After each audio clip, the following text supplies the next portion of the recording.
Hi, my name is Ileana Maldonado, and I'm going to give a somewhat quick presentation on pathogen and organ system infection. This is for my biology 2420 class. Before I go into the actual pathogen, I just wanted to give a quick rundown of what my goal is with this presentation. And what my goal is pretty much to provide myself and my peers with knowledge on the pathogen, which is H. influenzae, and the infections it causes. I hope to increase awareness on the prevention of the disease and symptoms plus more. So when I was going into this, when I was prepping this presentation, I know that I wanted to speak more on meningitis just because when my mom was younger, she was infected with meningitis. She did become infected with it, and she literally almost lost her life. So I was kind of more, I guess you could say, intrigued into speaking more about that. But as I started going through the presentation and putting more information, I realized that it causes way more than that, and everything is kind of like they're all equally dangerous, I guess you could say. So yeah. Haemophilus influenzae type B. What is a causative agent of this infection? So the agent that causes H. influenzae, and I had put meningitis here because that's where I was normally going, and I just realized that I probably should have taken that off. But the agent that causes H. influenzae is Haemophilus influenzae type B bacteria.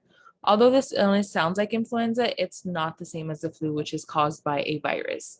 So usually people, when I was reading a lot and a lot of people kept getting influenza and influenza confused. So the thing that, makes them different is that the H. influenzae is by type B bacteria. And when you're infected with influenza, which is a flu, that's actually caused by a virus. So bacteria and virus, it's different.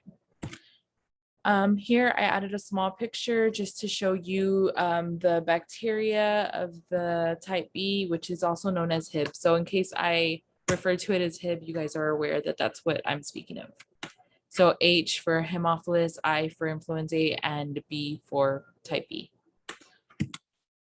So the epidemiology for H. influenzae, so this is actually more common in winter after viral infections. It's more common in families with poor status. You can infect each other. It is pretty contagious. The mortality is 5%. Transmission and prevention. Transmission occurs through droplets. Humans are the only known reservoir. This non-capsulated strain is present in around roughly 75% of healthy people. Its main habitat is the nasopharynx.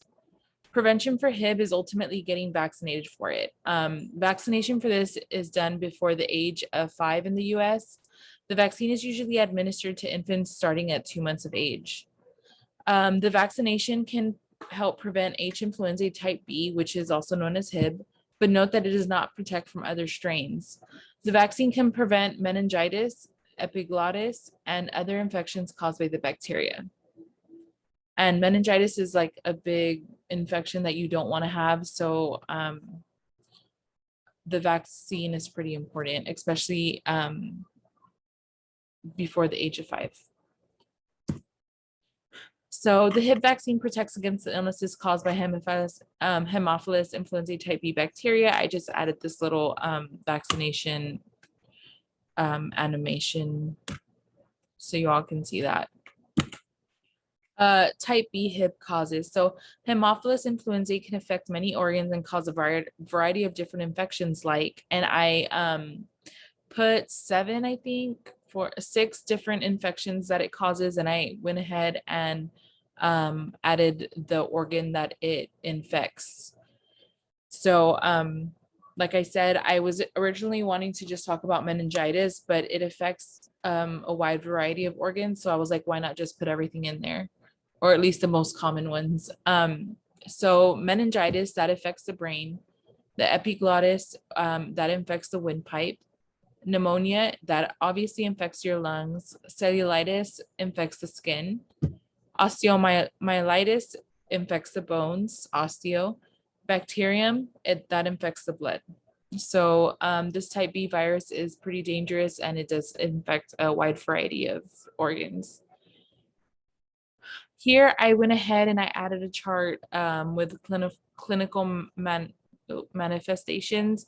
And do take note that this is from the pre-vaccination era. So that this was a while back.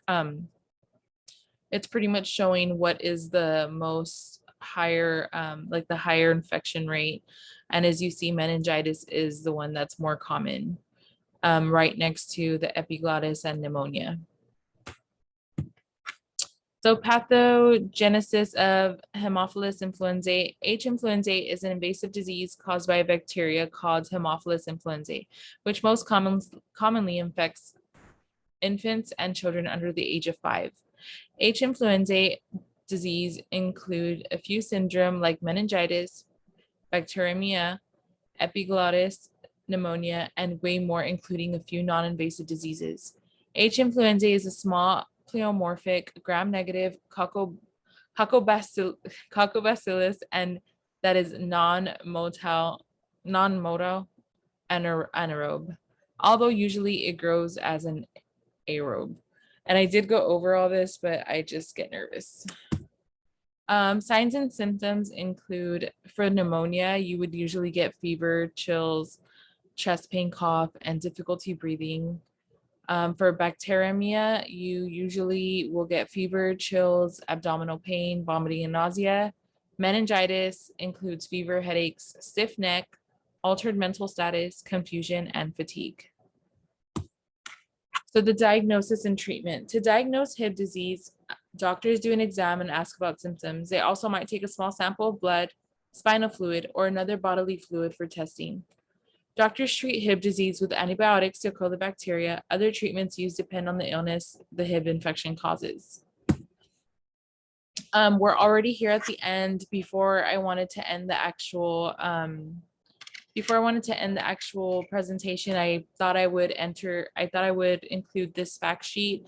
It's just kind of a rundown on what we spoke about. It's actually really factual, and you could screenshot it if you'd like. This is actually very rare nowadays because most infants and children are vaccinated for it in their early immunization time when they're up for immunizations. So you rarely see this nowadays. But yeah, you could screenshot it, pause the video if you want to go through this fact sheet. It is very informational, and it does have a lot of good information as far as how to prevent it, and what happens, what to do if you do come in contact with it. So at the end, I just added my references, and that's about it. I hope you all enjoyed and that you found my presentation to be very informative and provided you with the necessary information to know a little bit more on Haemophilus influenzae.